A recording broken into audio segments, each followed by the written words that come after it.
నమస్కారం welcome to మన news నేను మీ anchor Sukanya the fastest regional news విద్యార్థుల భద్రతకు గ్రామ సర్పంచ్ ముందడుగు తవనంపల్లి మండలంలోని జొన్న గురుకుల పంచాయతీ పరిధిలోని జొన్న గురుకుల గ్రామ ప్రాథమిక పాఠశాల ఎదురుగా నిరుపయోగంగా శిథిలావస్థకు చేరిన పాఠశాల భవనం కారణంగా విద్యార్థులు భయాందోళనకు గురవుతున్నారు.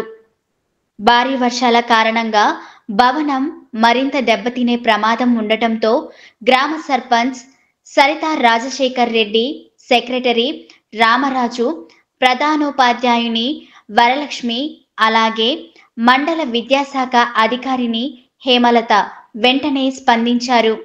జేసీబీ సహాయంతో పాడైన భవనాన్ని చదును చేసి విద్యార్థుల భద్రత కోసం అవసరమైన చర్యలు చేపట్టారు.